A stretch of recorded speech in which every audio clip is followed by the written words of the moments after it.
Are you all seeing this? Mm-hmm. I do. Nice. Okay. Mm.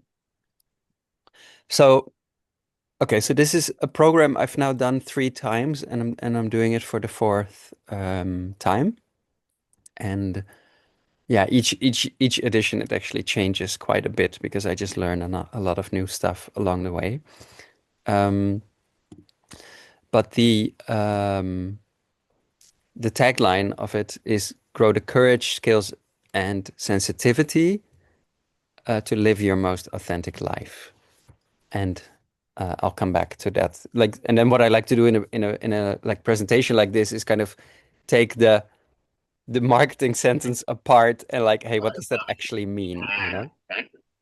Um, so let's do that a bit. Um, so so I just wanted to start a little bit with why do people join this, you know, because I've seen now quite a few people in this program, so I have quite a good sense of, you know, why do people get in here? Um,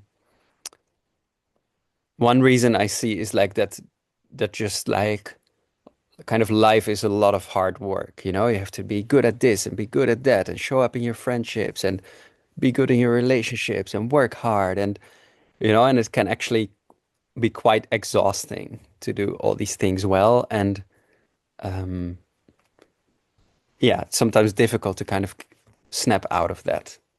That's one reason that I see. Another reason is what I call self-rejection now. I don't know. It's just like it's often difficult to kind of welcome all of who you are. Societally, there's just a lot that's just not welcome, you know, certain kinds of emotions, certain kinds of topics. And then in people's upbringings, you know, you've learned, oh, I'm not supposed to be angry. I'm not supposed to show sadness. I'm not supposed to say no. Or I'm supposed to be good at everything. And if I'm not good at everything, I will shame myself for it. Or, you know, all that kind of stuff. It's endless variations, but I generalize it as, oh, it's kind of difficult to kind of be okay with all of who I am. Um, Another big reason is kind of relationships, wanting to make relationships better, more connected, more honest, more open, more meaningful. Um, all these kinds of beautiful words. Um, and one big reason is like community. So we do this program kind of in the colder months. You know, it's like 10 Wednesday evenings um, from February to April, and it's kind of really nice to have this weekly moment with the same group and do kind of meaningful things together, and it forms like this kind of community. Um, and one just word that kind of weaves through all of it is like authenticity. Um, I'm going to take a breath. If you want, you can join me for a breath.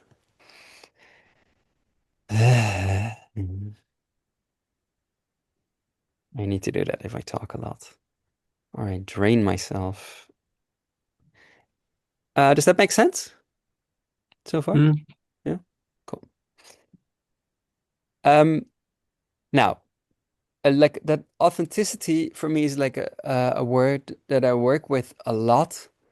And the first thing that I usually like to do is when I work with that word is to kind of take the pressure off. Like it's a bit of I would say, it's become a very fashionable word. Like everything needs to be kind of authentic these days, you know, if it's a restaurant or a vacation or a person or a relationship, everything has to be authentic, at least in my Instagram bubble. Um, and and I think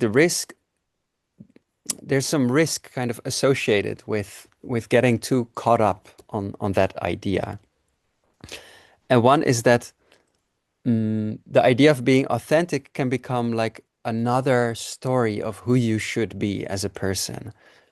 Um, it's like the spiritual ego, you know? Oh, I need to be the most authentic version of myself and always fully show up and blah blah blah. So it can become another story to live up to. in a society where there are already so many stories to live up to. Um, Another thing that for me makes that word complicated is that all of so I drew like an image here, which is what I call your domain. So this is kind of the things that for me your domain is like your inner body and your um your inner world and your body. That's kind of all of who you are, right? Your physical body and anything that happens within it. And all of this changes, it changes from moment to moment. It changes from day to day, from year to year, throughout your life. Things you want in your 20s, you don't want in your 40s. So what does it mean to be your authentic self, right? It just constantly changes. Um, and then another reason why I find this concept, what I like to name in the beginning, is that a lot of us have like many different inconsistent um, parts. Like Chris and I have done some work on that, like how you can have like these.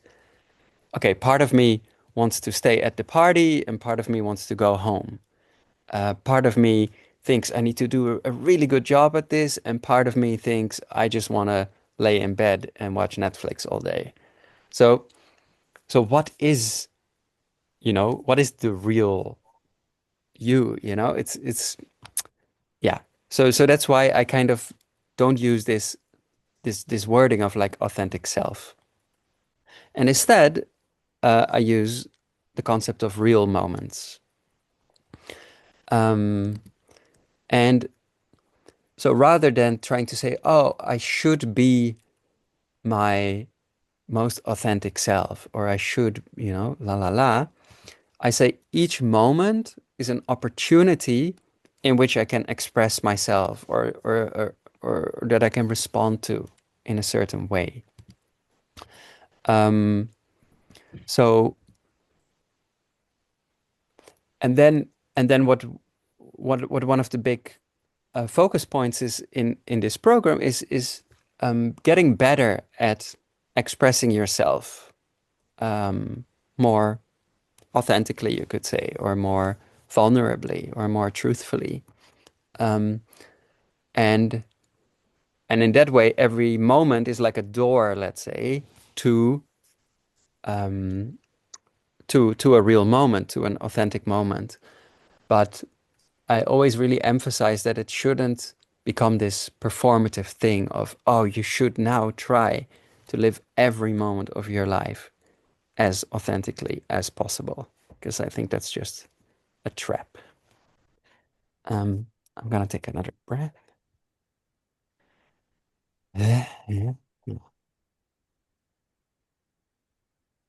Does that make sense so far? Everybody Hmm. still with me? Cool. Now, um, what I work with is I've developed this the metal model after kind of I just think about these topics for years, like day in, day out, and then I break it down in different ways. And what has emerged is this model, which is called the pyramid of permission. And it's about how can I make it possible for myself to create these real moments. Um, and it's about the act of like creating these moments on purpose. Like, oh, I want in this moment to express myself more truthfully, more openly, more vulnerably. How do I do that? And then in its most basic form, I distinguish like three steps for that. The first step is that, like, a real moment, I define it when my outer expression is aligned with my inner truth. So, what I say or what I do on the outside is aligned with what I feel on the inside. Does that make sense? You Hmm. too, Simon? Yeah. Yeah.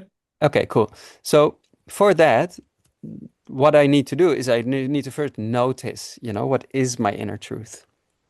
Um, because otherwise I cannot express it, right? So, um, let's say just a random example that could be true in the moment right now. Let's say you notice, oh, I need to go to the toilet. Meta is talking, but actually I need to go to the bathroom, right? It doesn't have to be profound. It can be that simple. Uh, and then the second step is to kind of welcome, oh, this is my reality right now. So let's say your conditioning might tell you, oh no, that's not okay because someone is giving a presentation to me right now. So it's not okay to that I need to go to the toilet. So I'll just kind of reject that, or I'll kind of try to ignore that, right? Um, and then the second step would be to like, no, I need to go to the toilet right now. Okay. And then the third step is to act on this. So it would be to say, hey, can we actually take a 3 minute break so I can go to the bathroom, you know? Um, so it's kind of it's in a way it's children's steps, you know. Always when I explain it like this, I'm like, okay, what is this? You know, it sounds too simple.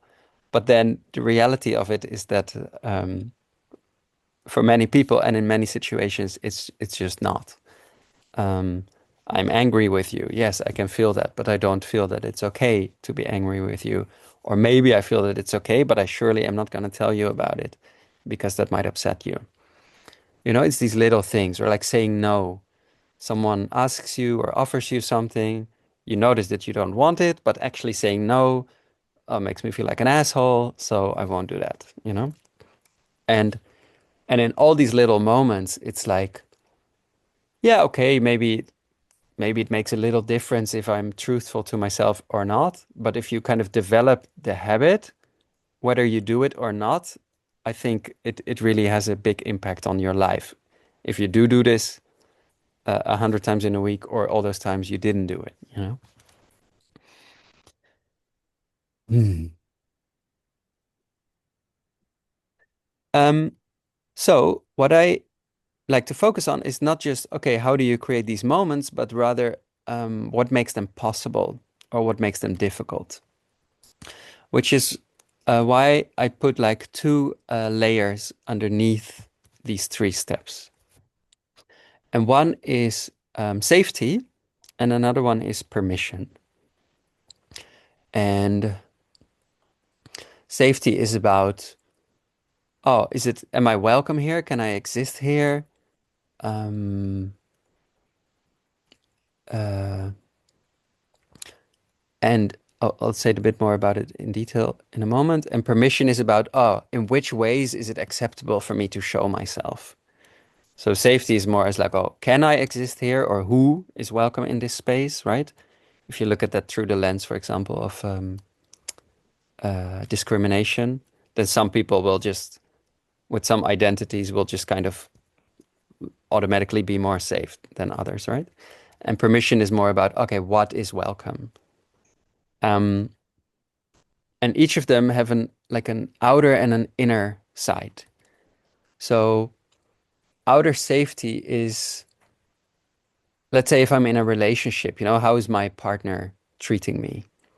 Or um, if I'm in a certain part of the world, how does society treat people with my kind of identity, you know, my race or my gender or my and so on. So that's like the actual circumstances that offer like that kind of support me, or that let's say reject me or oppress me. Um, Also, like how safe was your childhood home? You know, do you have um, fighting parents? You know, that sort of thing. Does that make sense? Cool. Then inner safety is a result of the outer safety that you've experienced in your life. Um, so all those um, uh, moments of, let's say, being in your life and either experiencing safety or not, you internalize them, right? And they give you an inner sense of, am I safe or am I not? Or when am I safe or when am I not? Right? So depending on how your parents raised you, or depending on if you were bullied in high school, or depending on so many different things, you will have a different. kind of base level of safety that continues to affect how you experience each moment today, right? So you can be in a completely safe situation, but because you've internalized that certain things were not safe, you will still feel unsafe, right? And this shows up in your nervous system as how you respond to certain situations. We'll get to that in a second. And then permission is like, oh, what is welcome on. So outer permission is like, which parts of myself can I show here? Oh, with certain friends, I can talk about certain topics and they're all cool. And with other friends, if I talk about this thing, they'll think I'm weird. So I better don't, right? And then inner permission is again the internalized version of that. So if certain things have been totally fine historically for me to show of myself or haven't been, then I carry that maybe as a kind of rule set with me, right? So again, like this, the simplest example is if in my childhood, every time I get sad or I get angry, my parents say, "Oh, it's okay, nothing is going on, just be happy." Maybe they mean well, but on some level, it signals to me, oh, this part of my experience I should not show because immediately people will try to fix it. Um, and I'll just deeply internalize that, and then throughout my life, have to believe that it's not okay to show these parts of myself, or even that I don't want to show these parts of myself, or that I don't even have these emotions anymore, right? Depending on how kind of deeply you suppress it, let's say. Um, And then I say that safety kind of shapes your experience. So the moment I am unsafe or the moment I feel unsafe, it sends my body in a nervous system state that will change my inner experience. It will change what I'm thinking about. It will change my emotions. It will change what I think I want to do. Um, it will change all that. Um, do you follow me when I say that? Yeah. Um, and it can do so in very different ways, right? There's these in polyvagal theory, which is a nervous system theory that we work with. There's like these different stress responses, right? So there's the fight response and the flight response and the freeze response and the fawn, which is a kind of pleasing, and the kind of collapse, which is a like dissociation and feeling numb, feeling distracted. And all these states, they have very different ways in which they affect how you perceive yourself and how you perceive the world in that moment. Um, and then permission, it kind of filters what of your inner world you would show or not. Um, yeah.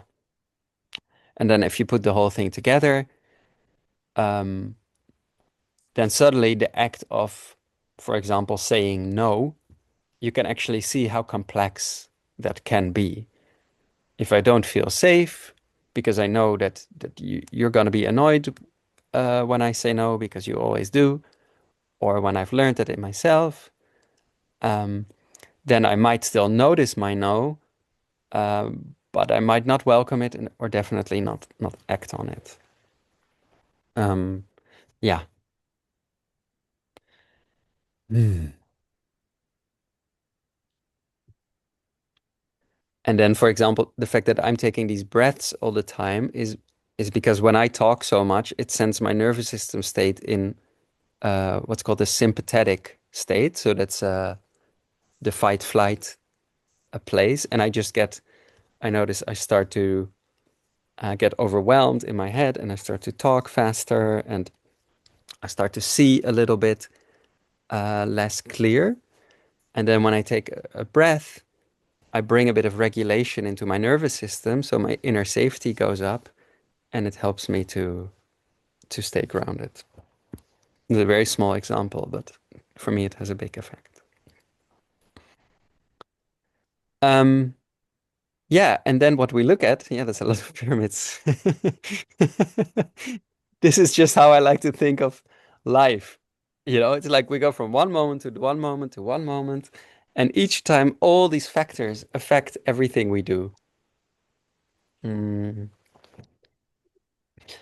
And then the question is kind of like, how the heck do you navigate that? Um, this being you. Um, so so a concept that we'll work with a lot is what I sometimes call it imprints, or I call it like little victories. And they're like moments where you try something in a way that maybe hasn't been so available before. Like be a little bit more honest about something. Let's say you're in the workshop and someone asks to pair up with you, and for whatever reason it doesn't feel right. And you would, rather than being polite and saying yes, you would say, "Oh, actually, right now I prefer to do it with someone else." That's like a very simple example of like a real moment. And my working theory is that by creating these moments and building experiences with doing that, you can slowly rewrite um, your kind of inner permission and your inner safety around doing that. Um, and but this is of course quite difficult to do. So what we do in workshops like these is that we try to create um, what I call a supportive environment where from the team side and with the group altogether, we make an effort to create a lot of outer safety and a lot of outer permission. So we make all sorts of agreements and we do all sorts of practices where you're invited to do specific things or you can experiment with specific things. And then what happens is that the moment there's suddenly a lot of um, permission, let's say we make an agreement like, oh, everybody who feels a no to anything should just say that at any moment and we celebrate it. That could be like an agreement that we make. But then what happens is that you'll meet your inner limitations. So it will be a bit like, yeah, Mette, sure, you can tell me that that's okay, but all my life that I've collected enough evidence to know that it's not okay to say no in certain situations or to tell people how I feel or whatever, or to ask for what I want or these kinds of things.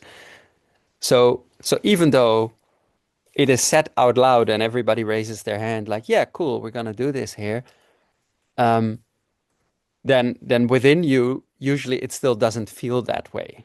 And that's you kind of meeting the limits of your kind of inner safety and inner permission. And then by creating these little victories, these moments of trying new things and having them received well, you can begin to create more inner safety and more inner permission. Does that make sense? Cool. Um, yeah. For that, we build, I often say it's like a matter of courage, skill, and sensitivity. So courage is like, okay, within you, okay, how do I create capacity to dare to do this? Skill is like, um, how do you do it in a way? How do you do it well? Um, let's say you can be honest in a way that's just hurtful, or you can be honest in a way that's helpful, right? That's a skill that you can learn. And sensitivity is about, okay, how do you take other people into account so that it doesn't become, so that authenticity doesn't become selfishness. Um, Courage and sensitivity, it lives a lot in kind of this creating safety and permission.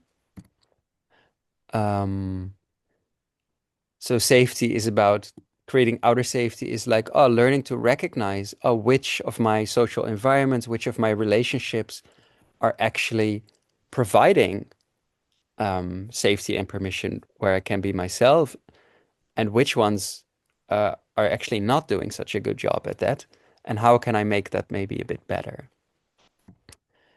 Inner safety is about nervous system awareness.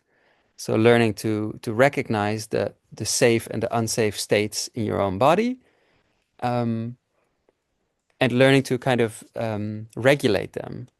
So or to tend to them. Like often when if I'm like in a fight response, I might start acting from it. I just get angry with someone. But I can learn to recognize, oh wait, I'm in a very fighty mood. That means I'm not feeling safe. What do I actually need instead of yelling at another person, for example? Outer permission is about how can you create like interactions and relationships in which you invite the kind of thing you want to invite. So let's say if you need to have a difficult relationship conversation with someone, how can you actually set that conversation up in such a way um, that that it will be more likely to succeed? Um, and then inner permission is about like slowly having these experiences um, through which you internalize, oh, this is okay, I can do this, which is a matter, I see it as like changing habits. And changing habits, it's usually a matter of having a good experience with something repeatedly, and then it becomes a new habit. Um, does this make sense? Mm-hmm.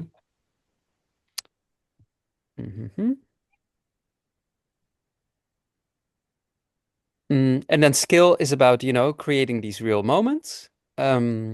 So the first half of the course is um, on getting better at expressing yourself.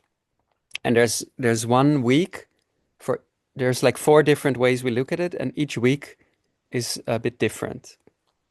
So the first week is honor your thoughts. So how do I voice in a helpful way my inner experience? Um, and also how do I recognize my thoughts as thoughts? I don't know if you get what I mean by that, but it's like often we just blurt out our thoughts, but there can be a little moment before that where it's like, oh wait, I'm having a lot of judgmental thoughts about you right now. So I can just throw a bunch of judgment in your face, or I can say, huh, I'm noticing all these judgments that are coming up for me. And it would help me to name them. And then you can actually say quite a lot of judgmental stuff, but you're not so identified with it, and then you can use the conversation to kind of grow together and kind of figure out together what's underneath there, rather than getting stuck in an argument, for example. Um, Honor your emotions is okay. How do I learn to kind of feel and welcome and express my emotions? Honor your boundaries and desires. It's about asking for what you want and about saying yes or saying no. Um, it's about the difference between, oh, do I want this for me or am I willing to do this for you? Which is a difference. Um, and then there's honor your body, about looking after your physical needs. For example, if you now feel like, oh, you know what, I'm sitting, but I would rather be lying down, you could, Um, it's also about how do you kind of present your body, if that's relevant to you.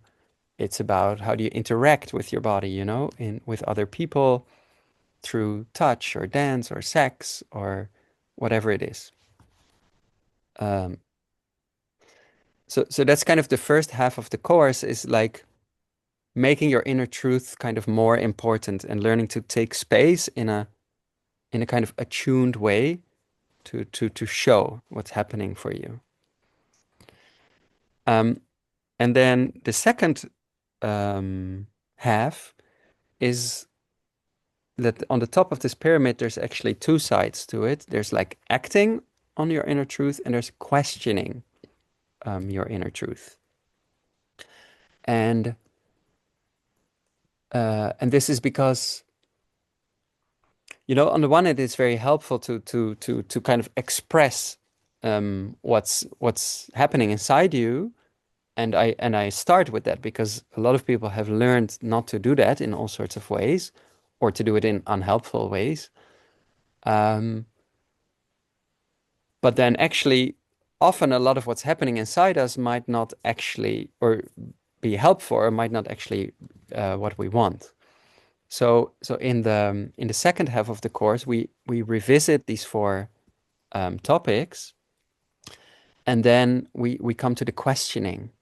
So so I could just like keep relating to my body the way that I have, or I can kind of question, oh, what's happening in my body and why is that? So, for example, if there's a lot of kind of this is just one topic, one example, but there's a lot of like psychosomatic symptoms that people can be having in their body, which actually comes from stress, for example. So rather than just treating these symptoms as, oh, that's just what's happening to me, you could also kind of dig deeper and like, hey, why is this happening in my body? You could also question your desires, or your boundaries. You might have certain kind of goals in life or ambitions or things you do, but you might actually not, they might not be your own, maybe it's just something, modern society imposed on you. Oh, this is how you should live your life, and you just kind of blindly adopted it, or you copied what someone did in your childhood, and it's like, yeah, that's what I want. But actually, maybe you want other things, or you might be saying no to certain things because you think it's not okay to do that. But actually, you would love to, I don't know, do certain things that are maybe stigmatized by society or whatever. The same with emotions. You can have emotional responses, and you can have endless conversations with someone about, oh, I'm feeling angry, and I'm feeling this, and I'm feeling such, and I'm feeling great. And you can also question, oh, what in you is it that causes these emotional responses? Because two people can be in the exact same circumstances, and one person can have one emotional response, and another person can have another. So something inside you is wired differently. It's not just the situation that you're responding to. And the same thing with your thoughts and beliefs. Like, why do you believe what you believe? Why do you judge the way you judge? Why do you see the world the way that you do? Um, Now, of course, we cannot, fully sort this out in a few weeks, but you can have like some experiences that kind of open a bunch of doors, and um, help you see things about that, and doing it with other people, so you also see it for other people, and can take a lot of inspiration from that. Yeah, and the idea is that when you just kind of gain just a bunch of these tools, and you build your inner safety and you build your inner permission, then this kind of landscape of navigating these moments of life um, becomes kind of easier, and um, um, yeah, and you can have more moments of being true to yourself. No, it doesn't have to be all the moments, but you gain more choice basically in life. And then because we do that with a group, it's really nice to do that together, which in reality looks like this, or like this, or like this. So it becomes like little, um, yeah, I always say it feels a little bit like a family, because it's not only all, there can also be challenges, and little conflicts, but it does become a very close bunch of people, which is always very nice.